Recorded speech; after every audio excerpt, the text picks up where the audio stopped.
Despite its name, Fang was an ordinary small town in a northern province of Chiang Mai, situated on the banks of a river.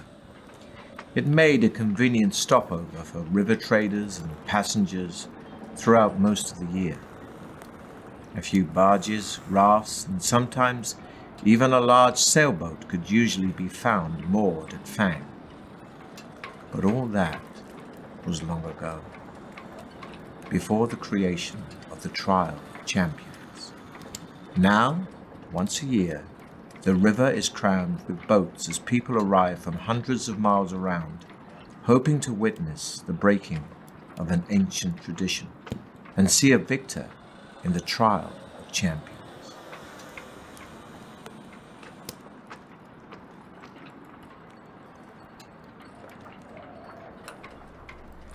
On the 1st of May each year, warriors and heroes come to Fang to face the test of their lives. Survival is unlikely, yet many take the risk, for the prize is great. A purse of 10,000 gold pieces and the freedom of Chiang Mai forever. But to become champion is no easy task. Some years ago, a powerful baron of Fang called Sukhumvit decided to bring attention to his town by creating the ultimate contest. With the help of the townspeople, he constructed a labyrinth deep in the hillside behind Fang, from which there was only one exit. The labyrinth was filled with all kinds of deadly tricks and traps and loathsome monsters. Sukhumvit had designed it in meticulous detail, so that anybody hoping to face its challenge would have to use their wits as well as weapon skill. When he was finally satisfied that all was complete, he put his labyrinth to the test.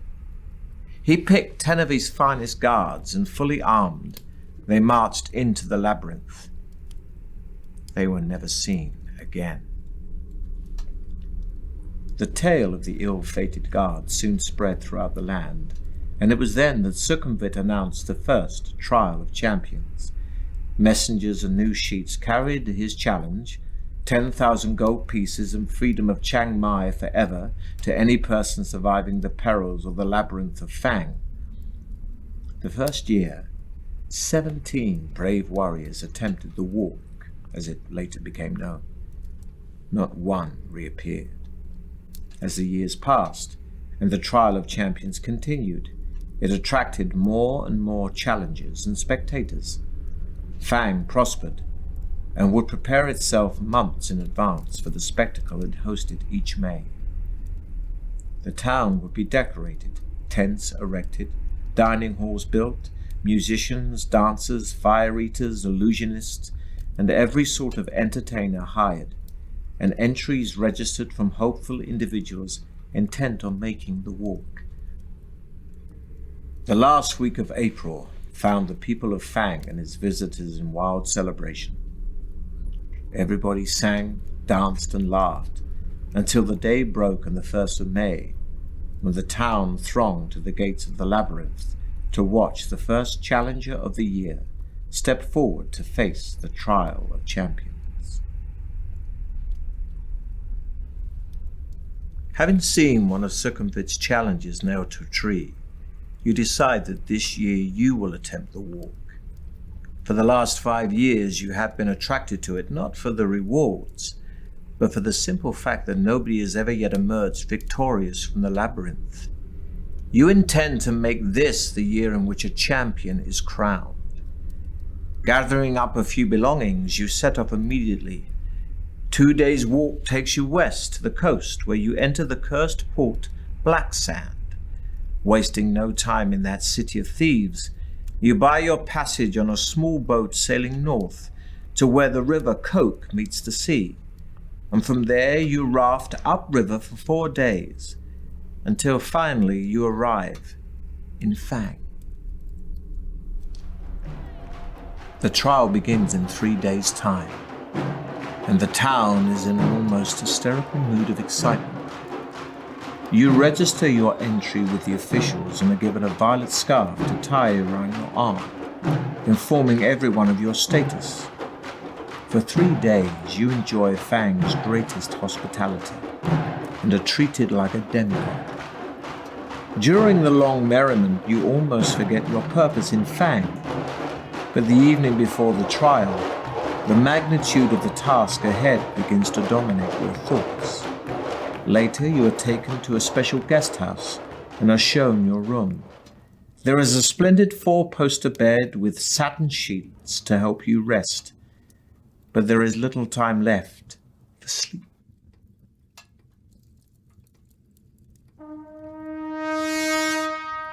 Just before dawn, a trumpet call awakens you from vivid dreams of flaming pits and giant black spiders. Minutes later, there is a knock on your door, and a man's voice rings out saying, "Your challenge begins soon. Please be ready to leave in 10 minutes. You climb out of bed, walk over to the window and open the shutters. Already people are thronging the streets, moving quietly through the morning mist. Spectators, no doubt on their way to the labyrinth, hoping to find good vantage points from which to watch the competitors. Walking over to a wooden table on which your trusty sword and shield lie, you pick them up and cut the air with a mighty sweep, wondering which beasts your sword's sharp edge may soon have to meet. You open the door into the corridor, and a small man greets you with a low bow as you emerge from your bedroom. "Please follow me," he says. He turns to his left and walks quickly towards the stairs at the end of the corridor.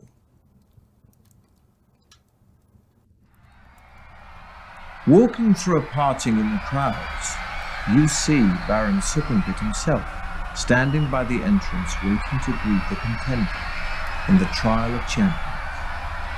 You count 5 others standing proudly in line, their violet scarves displayed for all to see. There are 2 bare-chested barbarians dressed in furs. They stand completely motionless, legs straight and slightly apart, arms thrust forward to rest on the hilts of their long, double-headed battle axes. A sleek elven woman with golden hair and feline green eyes is adjusting the crossbelt of daggers wrapped around her leather tunic.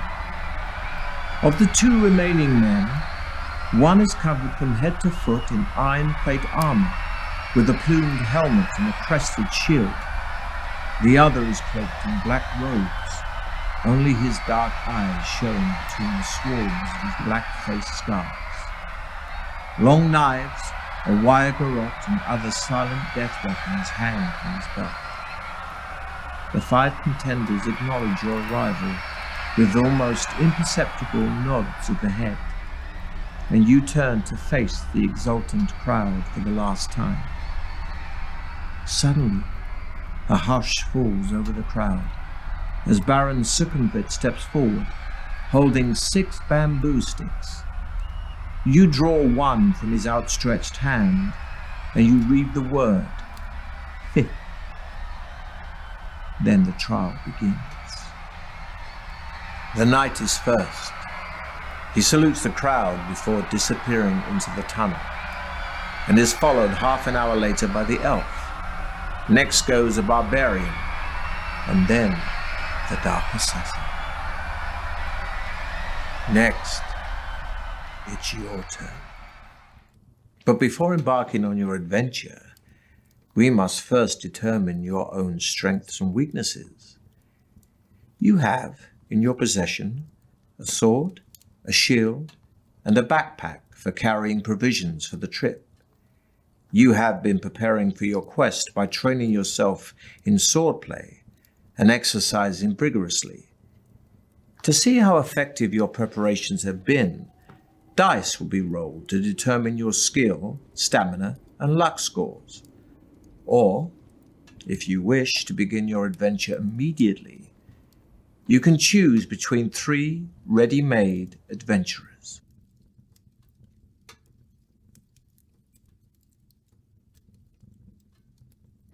First, we'll roll for your initial level of skill. This reflects your sword skill and fighting expertise, and will be determined by rolling 1 die and adding 6.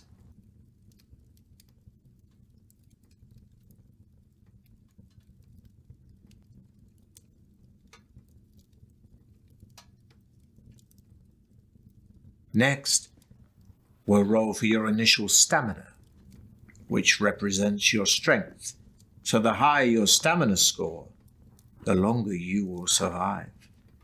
This will be determined by rolling 2 dice and adding 12.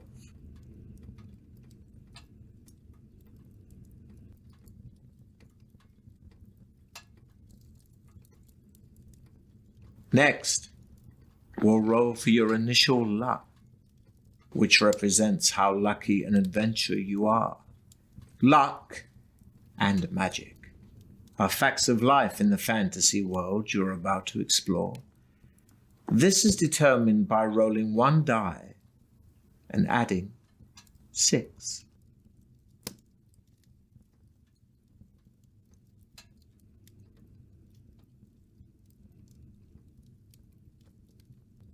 You may also take a magical potion with you to aid you on your quest.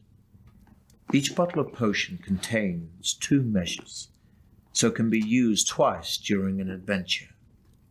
You can choose from a potion of skill that restores your skill points to their initial amount, a potion of strength that restores your stamina points to their initial amount, or a potion of fortune that not only restores your luck points to their initial amount, but will also increase your initial luck score by 1 each time it's used.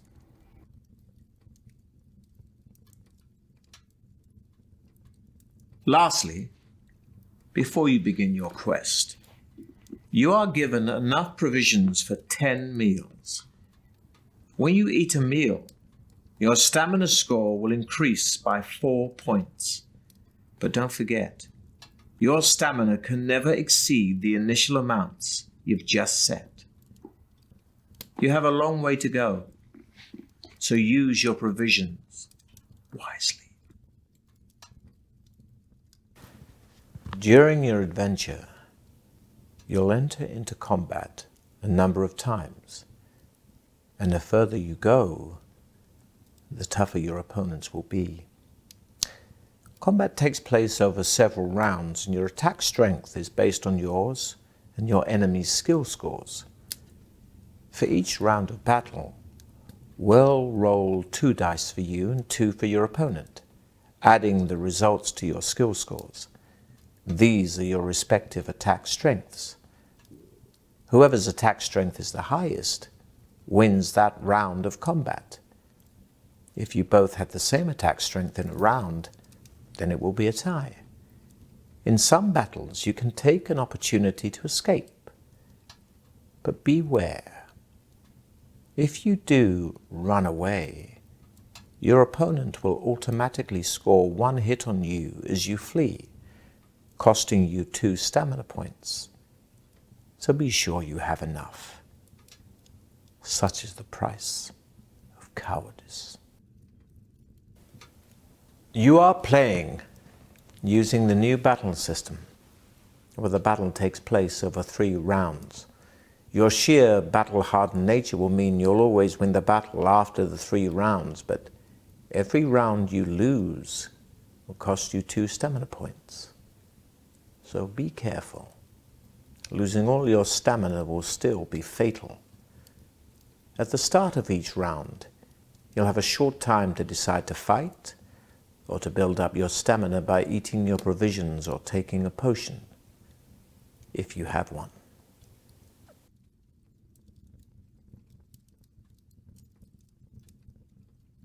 You are playing using the traditional battle system from the original Deathtrap Dungeon book. At the start of each round, you'll have a short time to decide to fight or to build up your stamina by eating your provisions or taking a potion, if you have one. After each battle round, you'll be able to test your luck. By using luck in battles, you can either score a more serious wound on your opponent or minimize the effects of a wound scored on you. If you test your luck after you have just wounded your opponent, will roll 2 dice, and if the total is the same or less than your current luck score, you will have been lucky and will take an extra 2 points from your opponent's stamina. But if the roll is greater, then the damage to your opponent will be halved. If your opponent has just inflicted a 2 stamina wound on you, a lucky roll will halve that damage, but an unlucky roll will take an additional stamina point. One last thing. Testing your luck has a cost. Each time you test your luck score will be reduced by 1 point.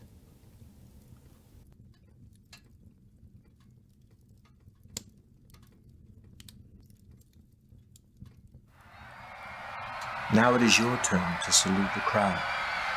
Holding your violet scarf aloft, you take one final deep breath of cool, fresh air before turning to pass between the stone-pillared gateway into Sukhumvit's corridors of power to face unknown perils on the walk through the mighty Baron's Deathtrap Dungeon.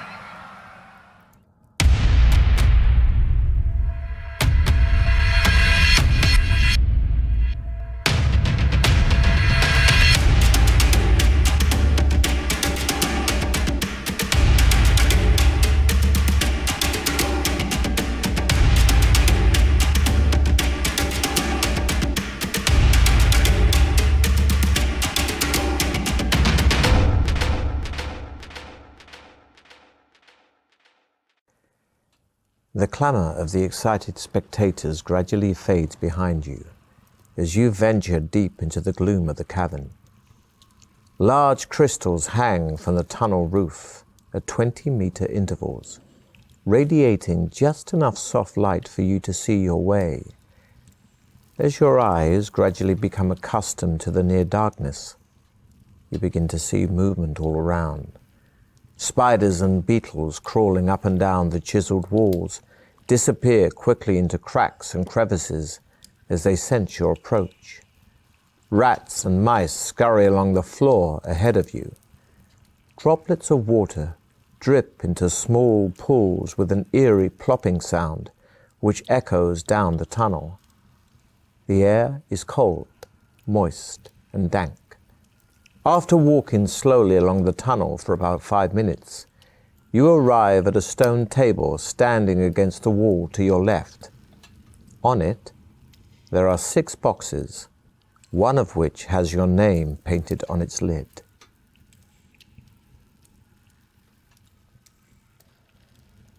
The lid of the box lifts off easily, and inside you find 2 gold pieces and a note written on a small piece of parchment addressed to you. After placing the gold in your pocket, you read the message, which says, "Well done. At least you had the sense to stop and take advantage of the token aid given to you. Now I can advise you that you will need to find and use several items if you hope to pass triumphantly through my Deathtrap Dungeon. Signed, Sukhumvit." Memorizing the advice on the note, you tear it into tiny pieces and continue north along the tunnel, where you come to a junction. A white arrow painted on one wall points west.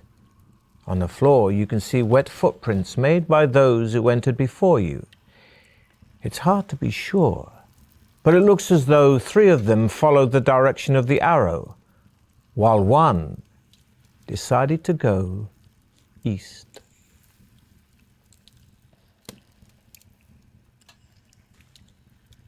Ahead, you can see a large obstruction on the tunnel floor. Although it is too dark to make out exactly what it is, the wet eastbound footprints you have been following carry on towards the obstruction.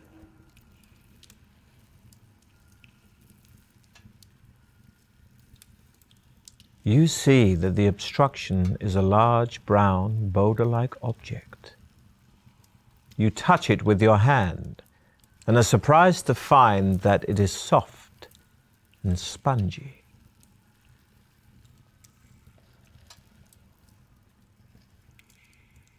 You clamber onto the soft boulder, half expecting to be engulfed by it at any moment.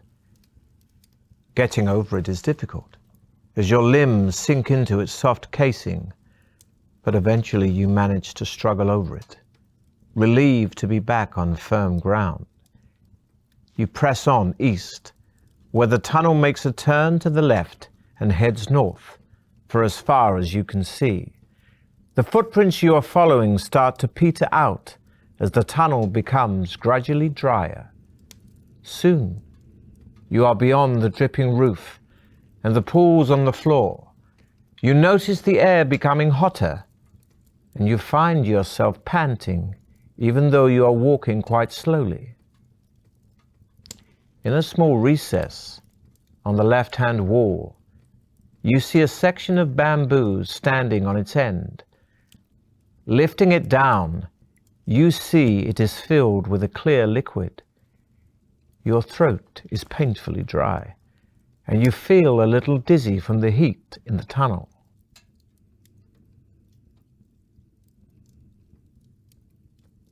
The water in the bamboo pipe is welcomely refreshing and adds 1 stamina point. It also contains a magical solution which will enable you to be exposed to melting point temperatures without harm. Discarding the bamboo, you start off north again, in good spirits. You find yourself dripping with sweat as the temperature continues to rise. As you struggle on, the heat intensifies until it becomes so unbearable that you feel yourself begin to pass out. Although the temperature in the tunnel is higher than you could normally tolerate, the liquid from the bamboo pipe keeps you alive, and mercifully, after a few moments, the temperature drops rapidly and soon feels almost cool again. On the left-hand side of the tunnel is a closed door. It has a small iron plate in it, which looks like it might slide open.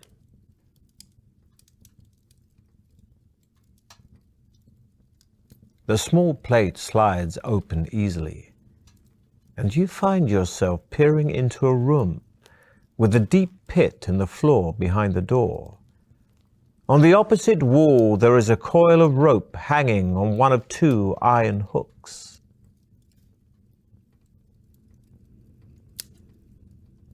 The door swings open into the room, and you step back and jump over the pit. You put the rope in your backpack and jump back over the pit to leave the room and head north. Ahead, you see that the tunnel turns sharply to the left.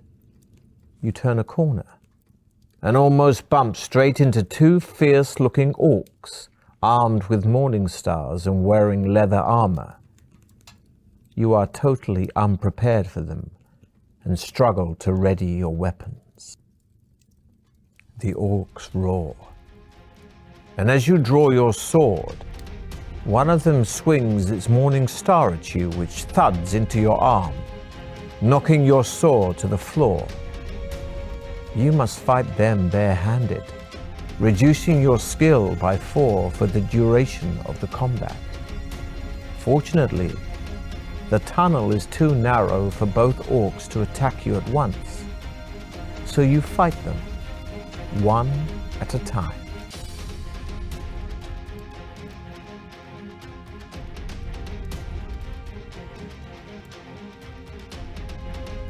You hurl yourself at your enemy, fists flailing, and land a stunning blow.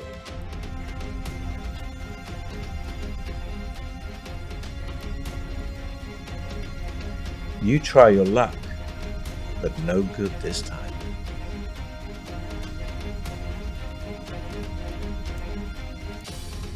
You parry, but your enemy is too fast and you crack your head on the floor as it knocks you to the ground.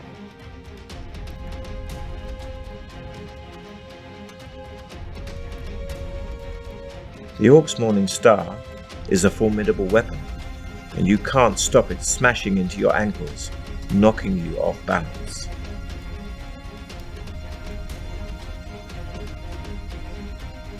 You drop to the ground, sweeping away the orc's legs.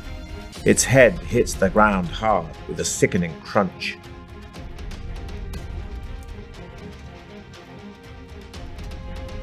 The orc runs at you, smashing you painfully into the wall.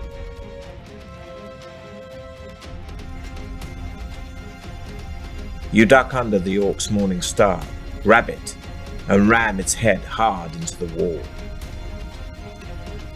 The first orc slumps lifeless to the floor, so you turn your attention to the other.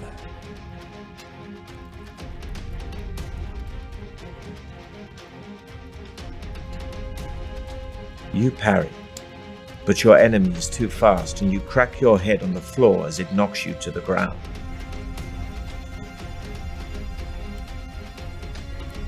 The orc's morning star is a formidable weapon, and you can't stop it smashing into your ankles, knocking you off balance.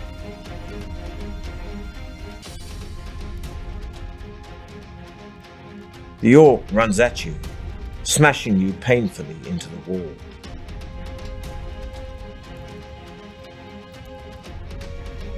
You parry, but your enemy is too fast and you crack your head on the floor as it knocks you to the ground.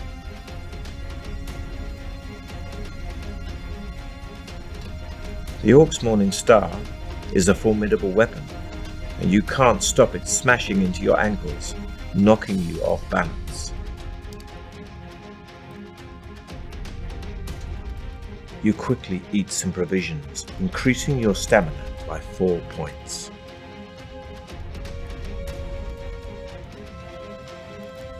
The orc runs at you, smashing you painfully into the wall.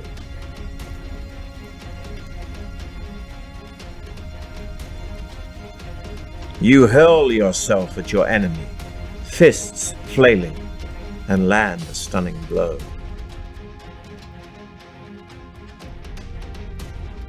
You try your luck, and your luck is in. Your fists are sore from the fight, but you pick up your sword and see if the orcs had anything of use. Inside one of the orcs' pockets, you find 1 gold piece and a hollow wooden tube. You put your findings in your backpack and set off west. As you walk along, droplets of water again start falling from the tunnel's ceiling. Heading west, you see wet footprints made by the same boots that you followed earlier. They lead to a closed iron door in the right-hand wall of the tunnel, but do not seem to go any further.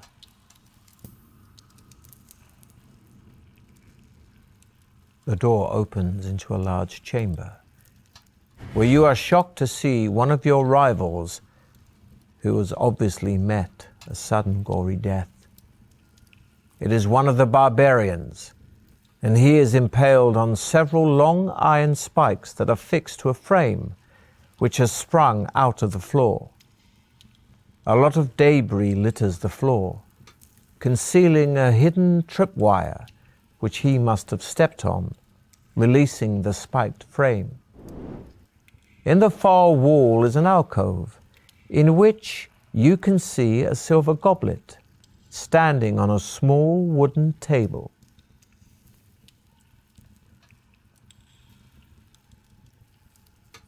The pouch on the barbarian's belt is empty, apart from some strange-looking dried meat wrapped in a cloth.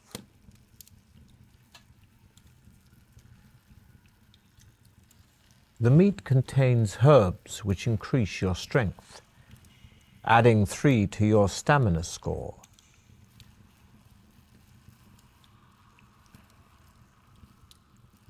The passage soon leads to a junction, where you notice more footprints on the floor, possibly as many as 3 pairs, heading north from the south passage.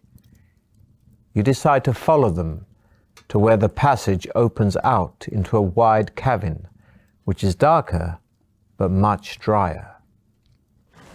Ahead, you see the footprints gradually fade, then disappear.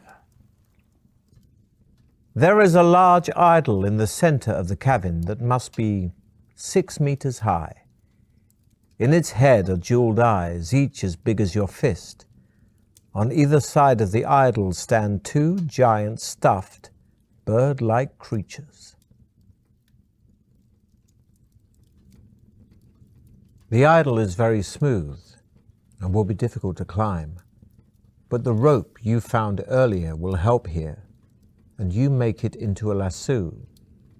You whirl the rope above your head and throw it up at the idol, smiling happily as it lands around its neck.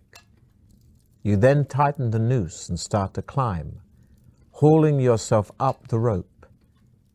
You are soon at the top of the idol, sitting on the bridge of its nose and holding on to the rope. You draw your sword and wonder which jeweled eye to prize out first. As you touch the idol's emerald eye, you hear a creaking sound below you. Looking down, you are shocked to see the 2 stuffed birds flying off. Their wings flap in jerky movements, but they are soon above you and look set to attack. You'll fight the flying guardians one at a time, but reduce your skill by 2 during this combat because of your restricted position.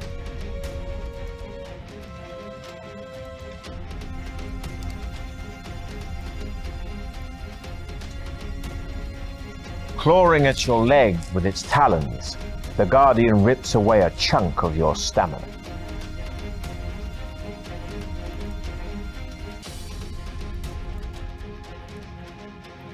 The guardian snaps at you with its vicious beak. You parry, but the tip of the creature's beak sinks deep into your arm.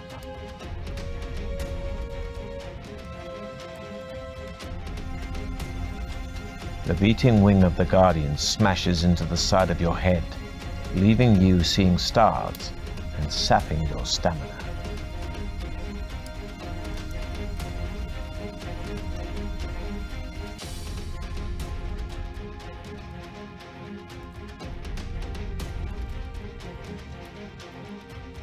Clawing at your leg with its talons, the guardian rips away a chunk of your stamina.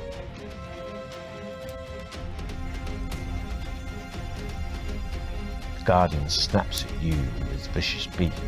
You parry, but the tip of the creature's beak sinks deep into your arm.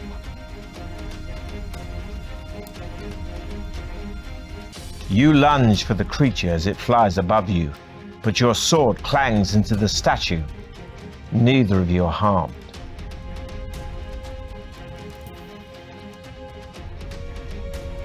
Coming at you with its razor-sharp talons, you're able to swipe your sword, partially removing one of the guardian's toes.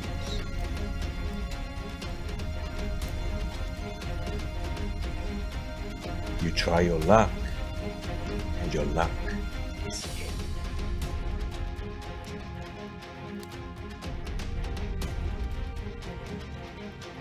You're able to grab the wing of the guardian and send it crashing into the idol. It recovers, but you took some of its stamina.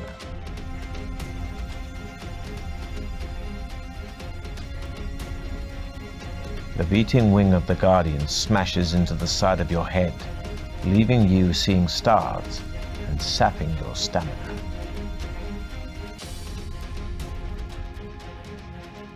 Clawing at your leg with its talons, the guardian rips away a chunk of your stamina.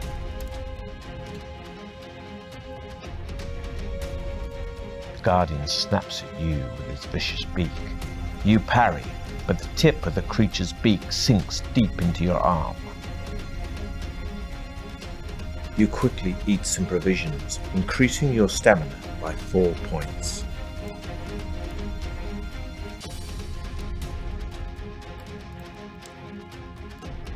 The beating wing of the guardian smashes into the side of your head, leaving you seeing stars and sapping your stamina.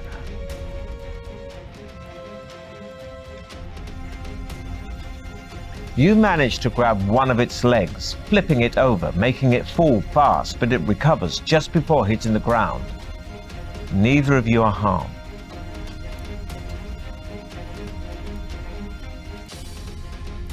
Clawing at your leg with its talons, the Guardian rips away a chunk of your stamina. You quickly eat some provisions, increasing your stamina by 4 points.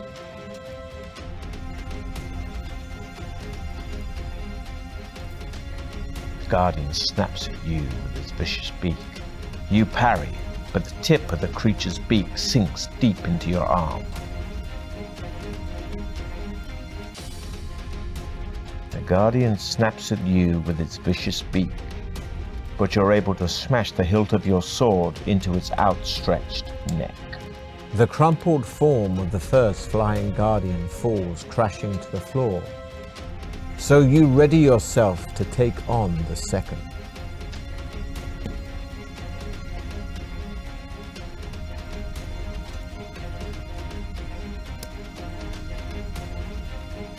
Coming at you with its razor-sharp talons, you're able to swipe your sword, partially removing one of the Guardian's toes.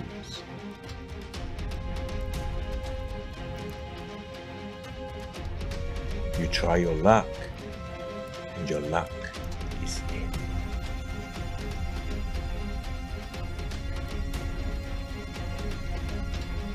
The beating wing of the Guardian smashes into the side of your head, leaving you seeing stars and sapping your stamina. You quickly eat some provisions, increasing your stamina by 4 points.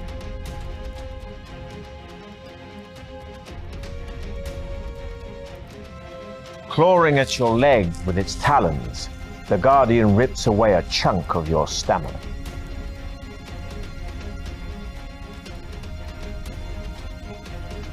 The Guardian snaps at you with its vicious beak. You parry, but the tip of the creature's beak sinks deep into your arm.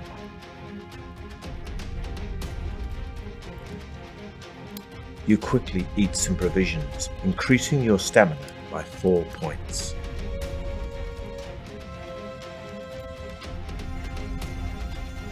The beating wing of the Guardian smashes into the side of your head, leaving you seeing stars and sapping your stamina.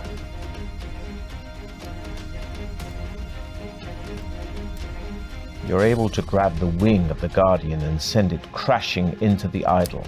It recovers, but you took some of its stamina.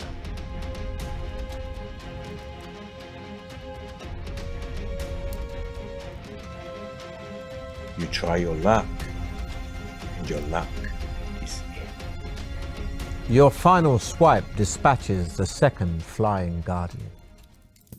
You look down and see the crumpled bodies of the two flying guardians lying motionless on the floor. You start to prize out the idol's emerald eye with the tip of your sword. At last it comes free, and you are surprised by its weight when it falls into your hand. Hoping it may be of use later, you put it in your backpack.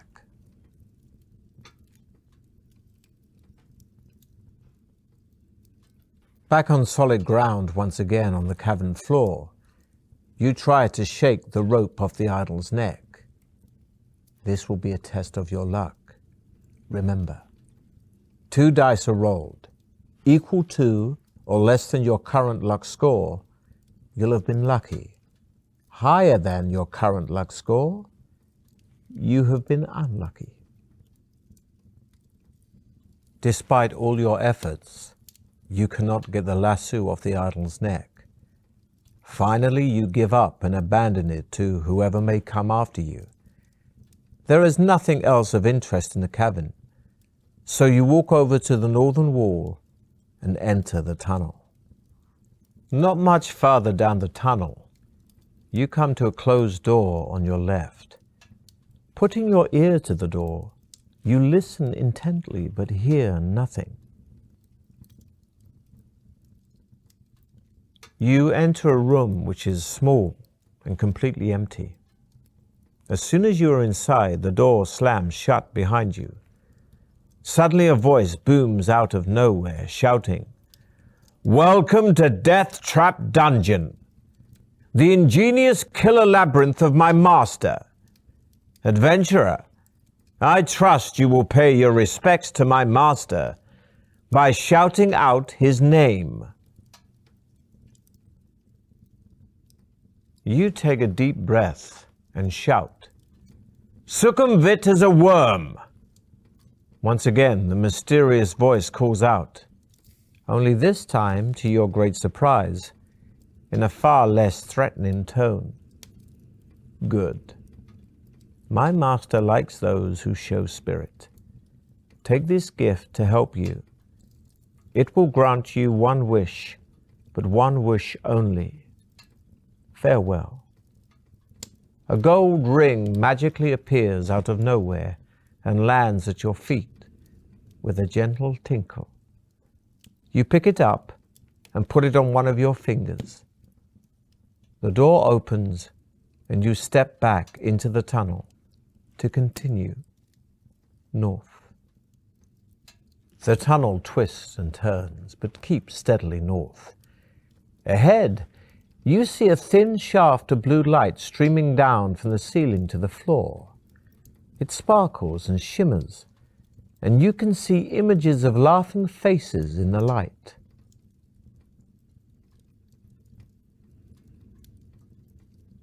As soon as your head goes under the blue light, you hear the sound of muffled voices. The faces are no longer laughing, but have changed their expressions to one of despair and anguish. A young girl's sad face hovers in front of you, and she begins to whisper a poem.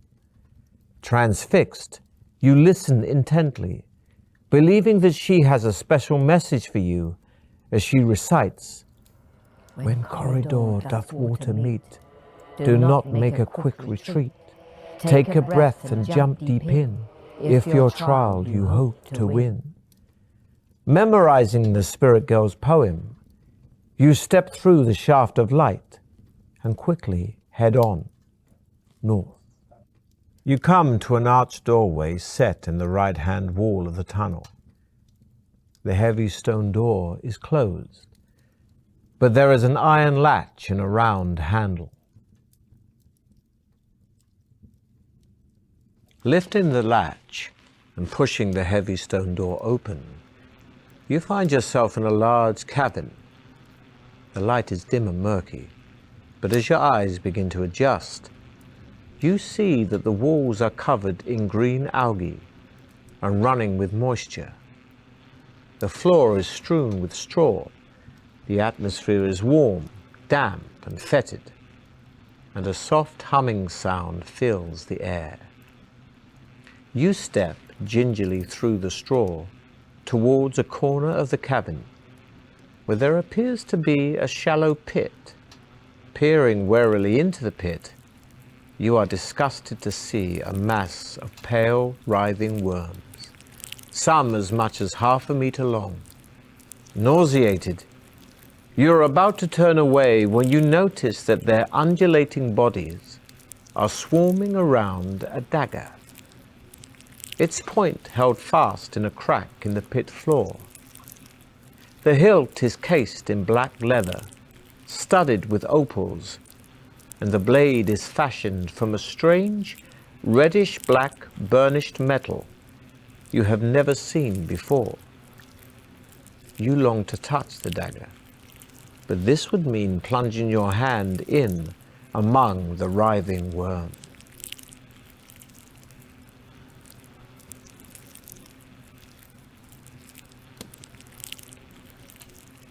Unable to face the thought of the touch of the writhing worms, you leave the cabin and continue north. The tunnel ends shortly at a junction. Looking left and right, you see a narrow passage disappearing into the dim distance. You walk down the passage and soon find yourself standing at the edge of a deep, dark pit. The passage continues east on the other side of the pit.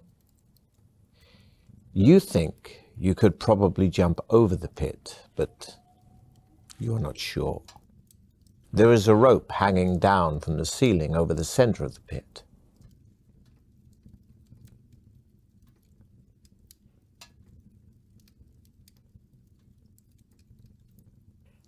Just as you're about to release the shield and throw it over the pit, it slips from your fingers and rolls away.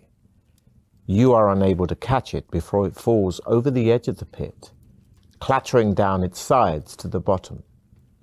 The loss of your shield reduces your fighting ability, decreasing your skill points by 1. Cursing your own clumsiness, you step forward, leap across the pit, and land safely on the other side.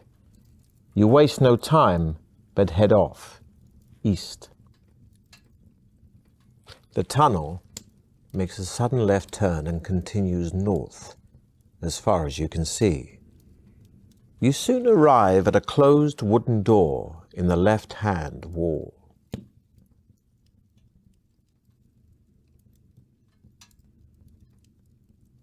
The door opens into a large candlelit room filled with incredibly lifelike statues of knights and warriors. A white-haired old man dressed in tattered rags jumps out from behind one of the statues and starts to giggle. Though he looks like a fool, the sparkle in his eyes makes you think there is more to him. In a high-pitched voice, he says, "Oh, good! Another stone for my garden. I'm glad you have come to join your friends. Now, I'm a fair man, so I'll ask you a question. If you answer correctly, I'll let you go free.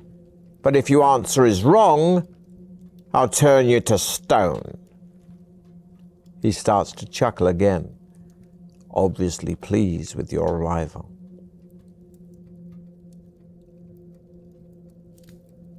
The old man points at one of the statues, and you recognize it immediately. It is the knight who started the trial of champions, the agonized look on his face locked in stone for eternity. The old man smiles, saying, "This man weighs 100 pounds plus half his weight. How much does he weigh?" What will you answer?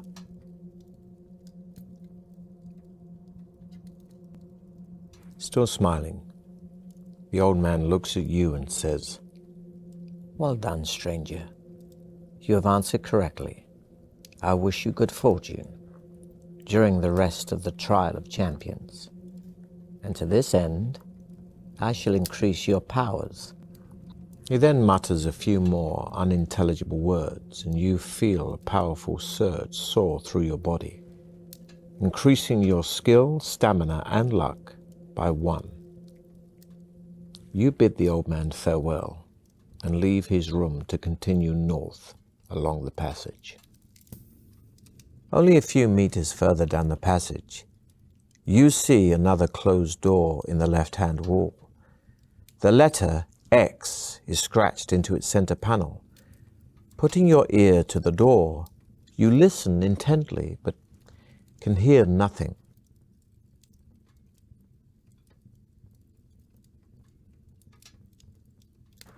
The door opens into a large room.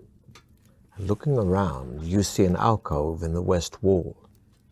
In the middle of the room, sitting in the chair, is the skeleton of an armed warrior, possibly a contestant from years gone by. The skeletal fingers of its right hand grip a crumpled parchment.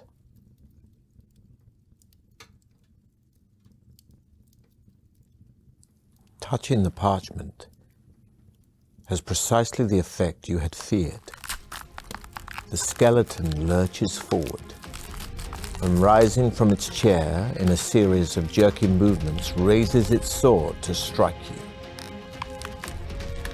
Lunging sideways, you draw your sword to defend yourself.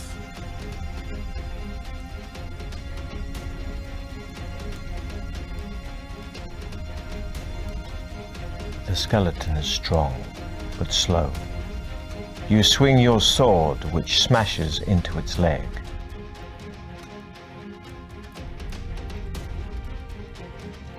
You raise your sword to parry the skeleton's attack, but it knocks your sword aside and lands a painful blow.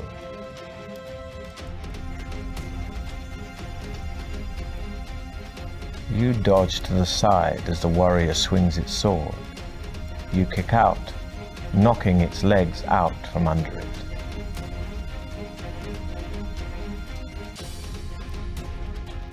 You run around the jerking skeleton, smashing your sword into its arm. Once again you reach for the parchment, only this time lying amidst a pile of broken bones. Unfolding it, you see a map of a room with a drawing of a hideous creature inside it. Beneath the monster is a rhyme, which reads, "Should you meet the manticore, of its tail beware. Shield yourself against the spikes, flying through the air."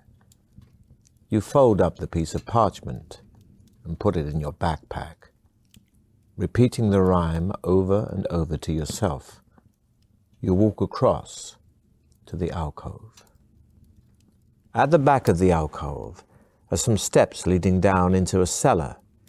Cobwebs brush your face as you descend. The cellar ceiling is quite low, and the floor is strewn with debris. In the middle of the wall opposite you is an archway, which leads into another crystal-lit tunnel. There are large mushrooms growing on the debris to your right.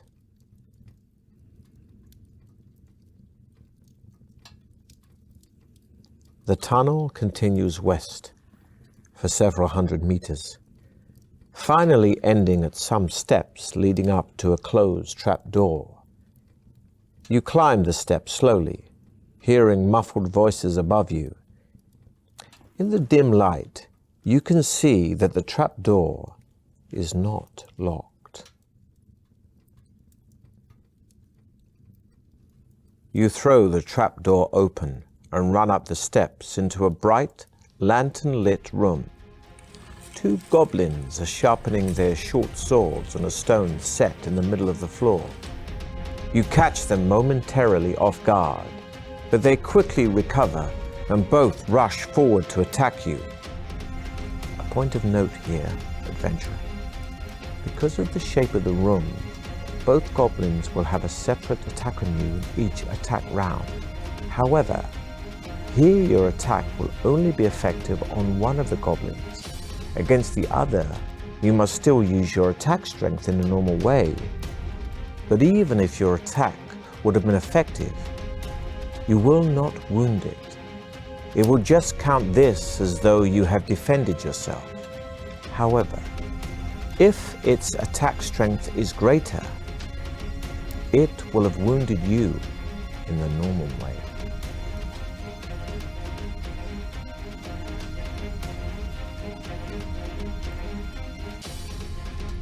You hurl yourself at your enemy, fists flailing, and land a stunning blow.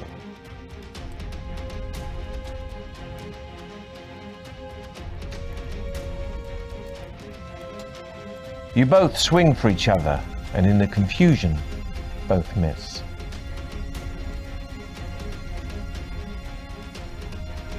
You manage to get around the back of your enemy, but it quickly kicks backward, catching you agonizingly in the stomach.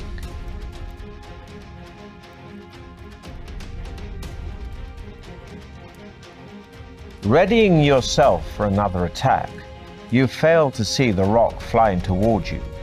Your stamina is reduced as it lands hard in your stomach.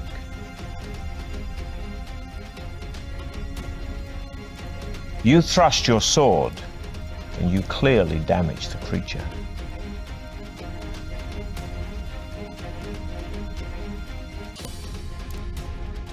Your enemy is strong, but slow, and screams in pain as your sword sinks into his leg.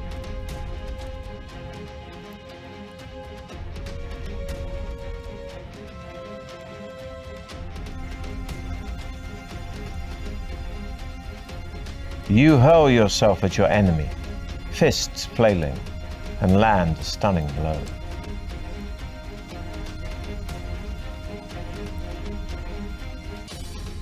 You thrust your sword, and you clearly damage the creature. Triumphant in one of your toughest battles to date, you see that the only furniture in the goblin's room is a table, 2 chairs, and a cupboard on the wall. There are 2 closed doors, one in the west wall and the other in the north wall. The cupboard contains a wooden mallet and 10 iron spikes, which you put in your backpack while wondering which door to open.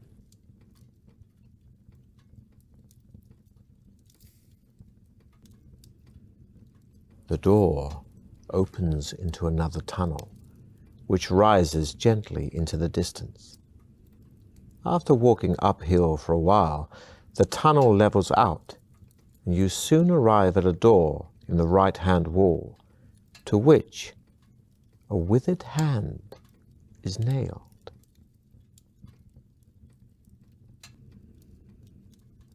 You enter a room in which a man in tattered clothing is standing chained to the wall by his left arm, and you see that his right hand is missing and realize that this must be the one nailed to the door. Pleading for mercy, he cowers back from you as far as his chains will allow.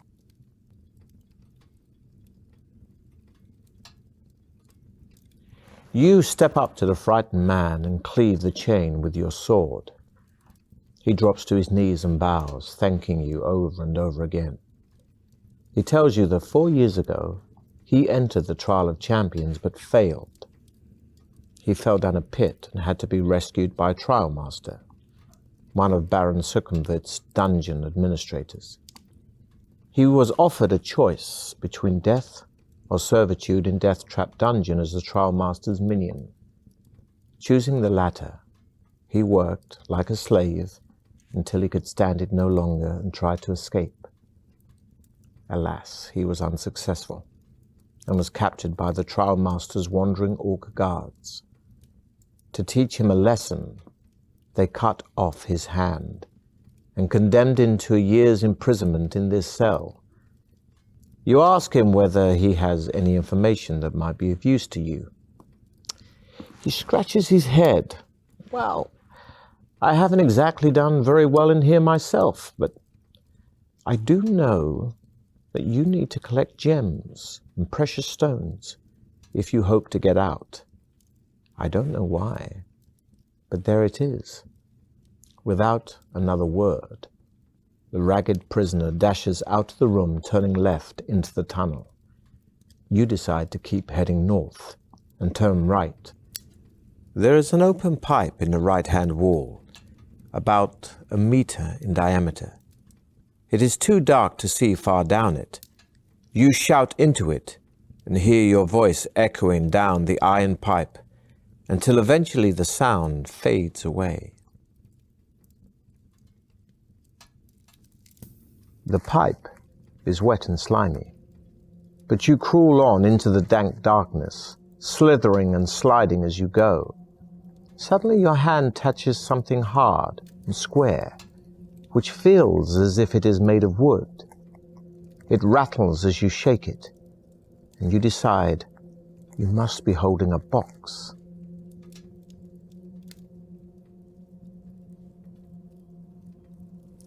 Removing the box lid by the light of the tunnel, you find an iron key and a large gem. It is a sapphire. Placing the items carefully in your backpack, you gain 1 luck point and set off north once again. There is a new branch in the tunnel on your left, and ahead you see 2 bodies lying on the floor. You stop and peer down the new tunnel, but seeing no doors or creatures, you decide against walking down it. With your sword drawn, you walk over to the bodies of the 2 orc guards. At least one of your rivals in the Trial of Champions must still be ahead of you. A quick search of the bodies produces nothing, apart from a necklace of teeth around the neck of one of the orcs. The necklace is an amulet of strength which adds 1 skill point and 1 stamina point. Pleased with your find, you continue your quest north. The tunnel soon ends at a junction. Standing there alone and wondering which way to go is one of your rivals. It is one of the barbarians. You call out to him, but at first he does not answer. He merely stares at you coldly, his hands firmly gripping his axe. You walk up to him and ask which way he is heading. He grunts his reply, saying that he is going west, and you may go with him if you wish.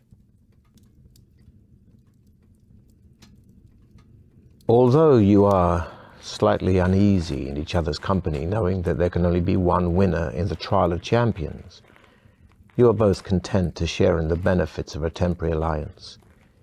And you begin to tell each other of your exploits so far, of the monsters and traps encountered and the dangers overcome. Walking along, you soon come to the edge of a wide pit. It is too deep and dark to see to the bottom. The barbarian suggests he lowers you to the bottom with his rope, saying he has a torch which he can light for you to use. You tie the rope around your waist and take hold of the lighted torch given to you by Throm, as your barbarian ally calls himself. Taking hold of the slack rope, Throm lowers you slowly over the edge of the pit and down into the dark depths below. You can see by the light of the torch that the sides of the pit are extremely smooth. You drop about 20 meters before hitting the bottom of the pit. There, you see another tunnel heading north, and you call up to Throm and tell him of your discovery. He calls back, saying that he is going to tie the rope around a protruding rock on the edge of the pit and will come down and join you. You hear him climbing down, and soon you are together again. Throm retrieves his rope by shaking it off the rock, and you set off north along the new tunnel. On a stone ledge in the tunnel wall, you see 2 dusty leather-bound books. Throm grunts his contempt for the written word, urging you to leave the books and hurry on. As you open the book, it immediately begins to disintegrate, the pages turning to dust in your hands. You manage to keep a few fragments and read the handwritten script. The book appears to be about monsters, and from what you can make out, it contains a full description of a monster called the Blood Beast. It is a horrific, bloated creature with tough, spiny skin and facial blisters which burst open to become mock eyes, evolved to hide the Blood Beast's only weak spot, the real eyes. Blood beasts usually dwell in pools of fetid slime which give off a poisonous gas so strong that it alone can easily knock people unconscious. The blood beast, although too bulbous to haul itself out of its slime pool, has a long and vicious tongue which it wraps around its victims before it drags them into its pool. As the helpless and still living victim's flesh decomposes in the vile slime, the blood beast will feed on it. You tell Throm about the grotesque blood beast. He merely shrugs his shoulders and tells you to get going.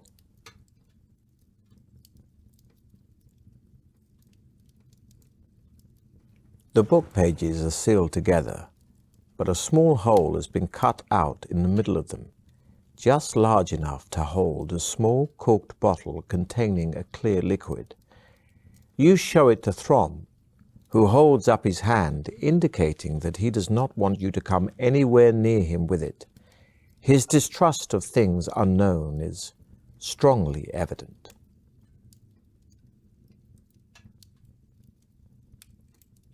The liquid is a magical potion that will enable you to detect hidden traps and adds 2 luck points.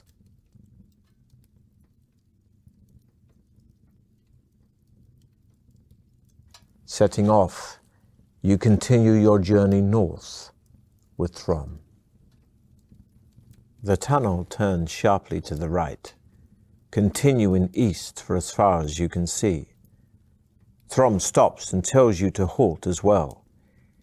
He turns his head slowly from side to side, listening. "I hear footsteps coming down the tunnel towards us," he whispers. "Draw your sword." You both crouch down to hide in the shadows, and not a minute too soon. For a moment later, you see the silhouette of 2 armed guards. Throm jumps up and dashes forward, screaming a loud battle cry. They are 2 cave trolls. Throm attacks the first one with his battle axe, and you run to his aid to attack the second.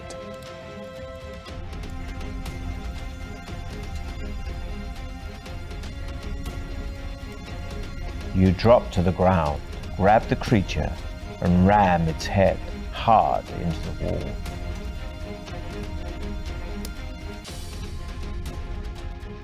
You try your luck, and your luck is in.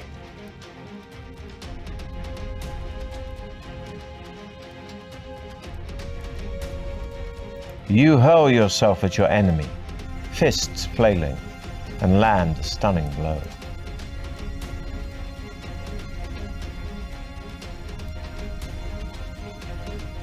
You try your luck, but no good this time.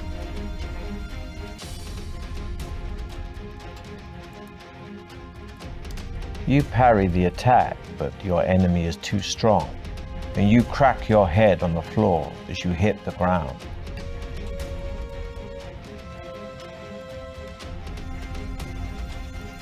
The troll swings low, crashing into your ankles, knocking you off balance.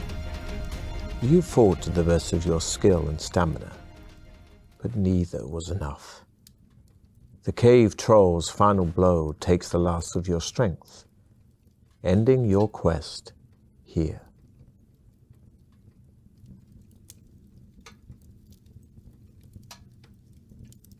Although you are slightly uneasy in each other's company, knowing that there can only be one winner in the Trial of Champions, you are both content to share in the benefits of a temporary alliance, and you begin to tell each other of your exploits so far, of the monsters and traps encountered and the dangers overcome. Walking along, you soon come to the edge of a wide pit. It is too deep and dark to see to the bottom. The barbarian suggests he lowers you to the bottom with his rope, saying he has a torch which he can light for you to use. You tie the rope around your waist and take hold of the lighted torch given to you by Throm, as your barbarian ally calls himself. Taking hold of the slack rope, Throm lowers you slowly over the edge of the pit and down into the dark depths below. You can see by the light of the torch that the sides of the pit are extremely smooth. You drop about 20 meters before hitting the bottom of the pit. There, you see another tunnel heading north, and you call up to Throm and tell him of your discovery. He calls back, saying that he is going to tie the rope around a protruding rock on the edge of the pit and will come down and join you. You hear him climbing down, and soon you are together again. Throm retrieves his rope by shaking it off the rock, and you set off north along the new tunnel. On a stone ledge in the tunnel wall, you see 2 dusty leather-bound books. Throm grunts his contempt for the written word, urging you to leave the books and hurry on. As you open the book, it immediately begins to disintegrate. The pages turn into dust in your hands. You manage to keep a few fragments and read the handwritten script.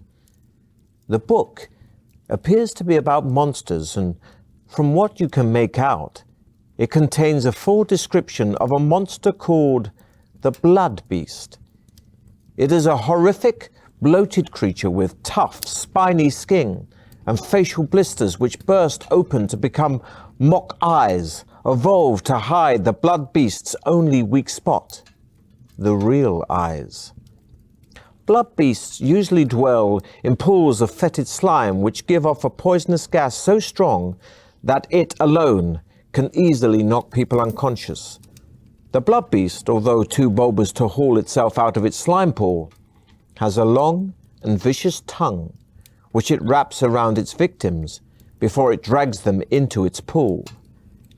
As the helpless and still living victim's flesh decomposes in the vile slime, the blood beast will feed on it.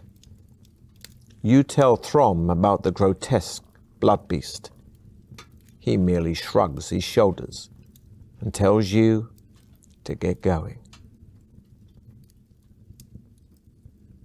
The book pages are sealed together, but a small hole has been cut out in the middle of them, just large enough to hold a small corked bottle containing a clear liquid. You show it to Throm, who holds up his hand, indicating that he does not want you to come anywhere near him with it. His distrust of things unknown is strongly evident. The liquid is a magical potion that will enable you to detect hidden traps and adds 2 luck points.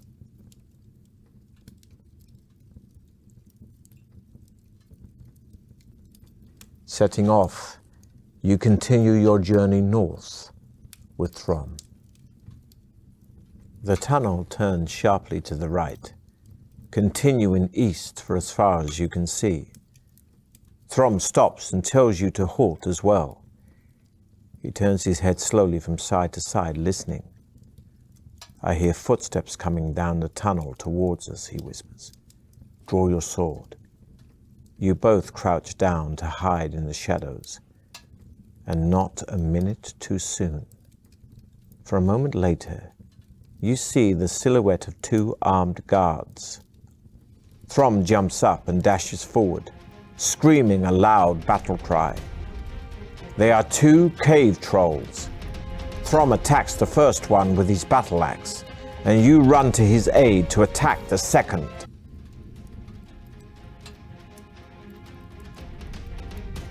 The troll grabs you by the throat and manages to half choke you before you get a chance to push it off.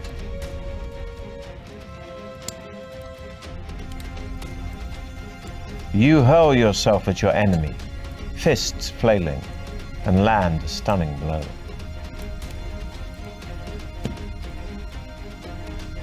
You try your luck, and your luck is in.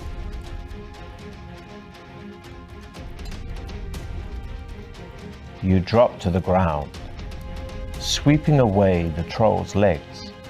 It howls as its head hits the hard ground.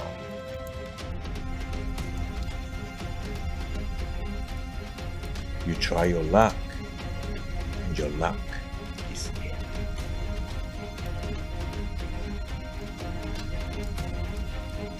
You drop to the ground, grab the creature, and ram its head hard into the wall.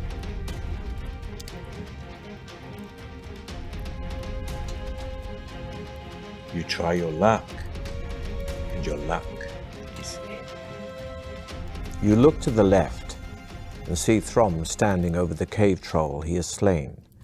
Blood is pouring out from a deep cut in his shoulder, but it does not seem to worry him. You search the bodies of the cave trolls, but find nothing apart from a bone ring on a leather cord hanging round the neck of one of them. The ring is engraved with a symbol which Throm recognizes. He explains that it must have belonged to druids of the north, and that an ancient talisman such as this will increase your powers if your body is able to accept it. The tunnel leads into a damp cavern with a high ceiling and rock-strewn floor. Long and wet, teeth-like stalactites hang down threateningly. Their constant dripping creates milky pools on the floor. The tunnel carries on through an archway carved in the shape of a demonic mouse. The tunnel ends at a large oak door. Throm wastes no time in testing the handle and is somewhat surprised to find the door unlocked. He pushes it open and walks into a torch-lit chamber. Sitting alone on an ornate chair is a dwarf who bids you enter. As you do so, the oak door swings shut behind you. "Adventurers, you have done well to get this far," says the dwarf in a deep voice. "However, as you both know, there can only be one winner in the Trial of Champions. As Trial Master, it is my duty to Baron Circumvit to let only the most able continue. Therefore, I must devise a test of wits and strength to eliminate one of you. Please do not attempt to dispose of me. It will be utterly pointless, for, as you can see, there is no obvious way out of this chamber, and only I know where the hidden exit lies. Now, if you would care to decide between you who will go first, I shall make the necessary preparations." You look at Throm, suddenly angry that your effective partnership might come to an end. He leans over and whispers in your ear that you should try to kill the dwarf and worry about the exit later.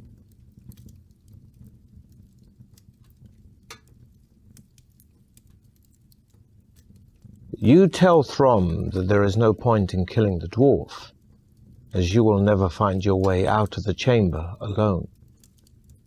You argue that an opportunity of tricking the dwarf might arise later, once you have found the exit from the chamber.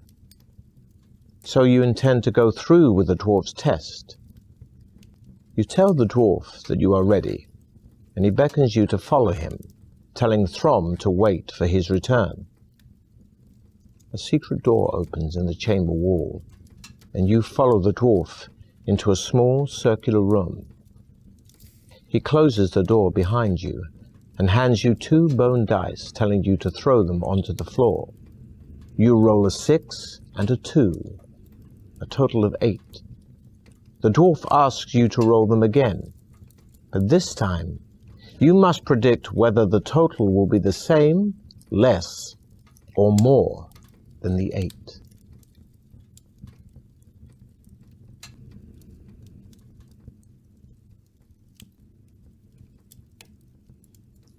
The dwarf congratulates you for guessing correctly. He tells you that you must now progress to the second stage of the test. He reaches for a wicker basket and tells you that a snake is held within it. He tips the basket over, and the snake drops onto the floor. It is a cobra, and it rears up in the air, ready to strike. The dwarf tells you that he wishes to test your reactions. Barehanded, you must grasp the cobra below its head, avoiding its deadly fangs. You crouch down on the floor, tensing yourself for the moment to seize it. This will be a tough test of your skill. The cobra's reactions are quicker than yours, and its hooded head shoots forward to bite you. Are you feeling lucky? Luckily for you, the cobra's fangs sink into your leather wristband. The snake recoils quickly, ready to strike again, as the dwarf tells you to test your skill again. Are you ready?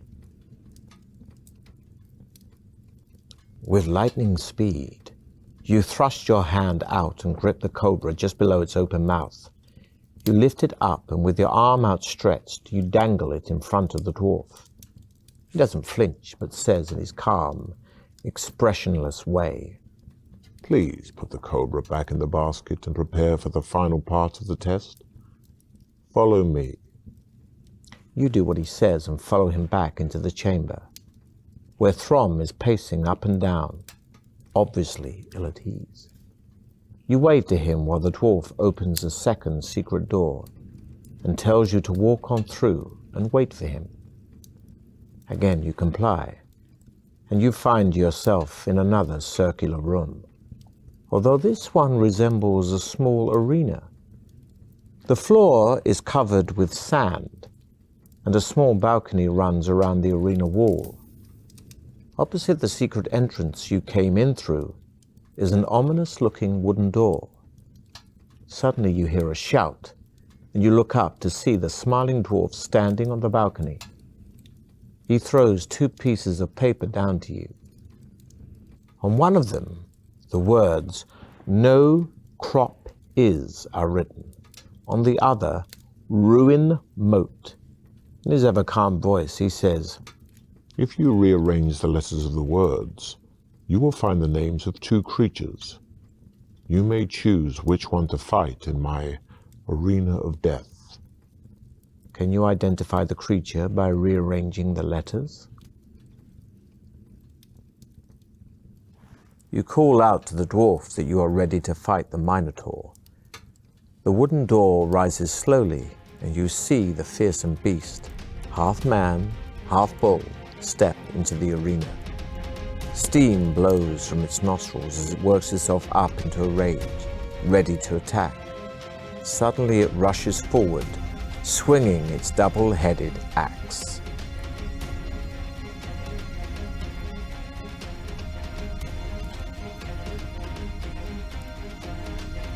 The Minotaur swings its huge axe above its head. You step aside as it smashes into the floor. You're able to land an attack from the side.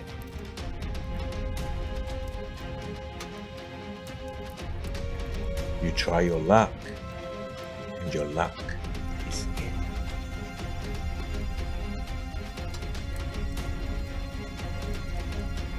Your speed is improving. You run directly at the Minotaur and slice at its leg as you run by.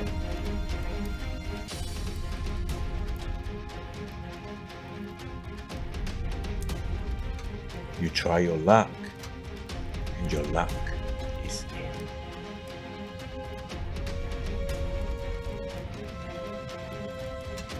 in. You try to run around the Minotaur, but it grabs your arm, throwing you hard into the wall. Exhausted from your ordeal with the Minotaur, it swings its axe and you fail to duck as the blow lands home, finishing the last of your stamina. The Deathtrap Dungeon claims another for itself.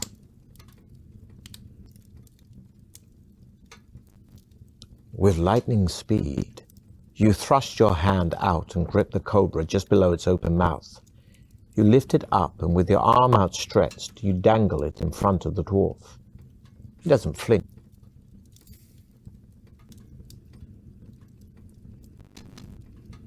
You call out to the dwarf that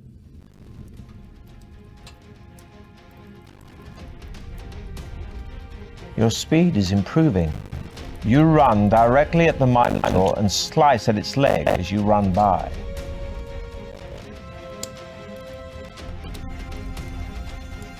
You try your luck, and your luck is in.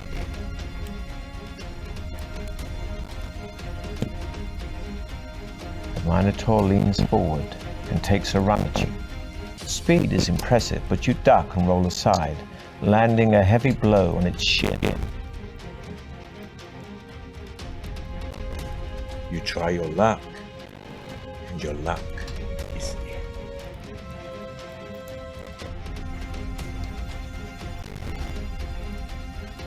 The Minotaur swings its huge axe above its head. You step aside as it smashes into the floor. You're able to land an attack from the side.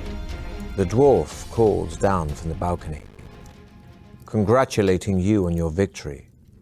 He throws the sack down into the arena and tells you to relax and regain your strength for the final part of the test.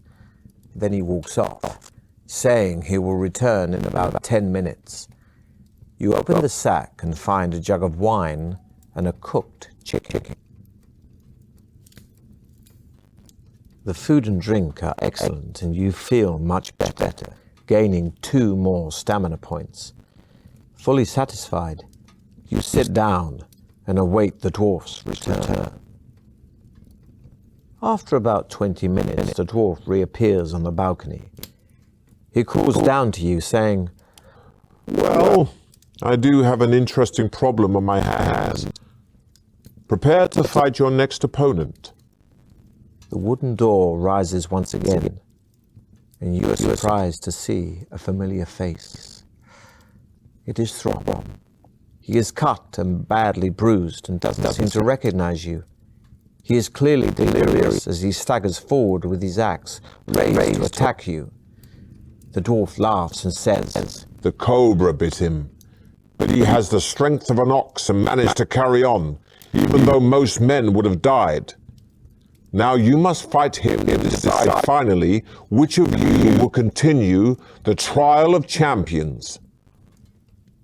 You shout abuse at the dwarf, protesting the cruelty of such a contest. He merely laughs, and you have no option but to defend yourself against poor Throm. Despite his wounds, he is immensely strong.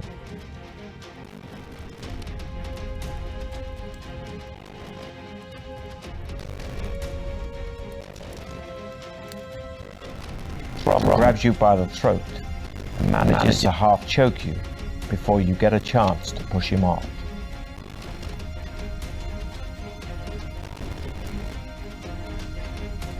You parry Throm's attack, but he is too strong, and you trip, cracking your head on the floor as you fall. Spending some time alongside Throm taught you some of his moves, and you defended yourself well. But the warrior's skills eventually wore you down, ending your quest right here.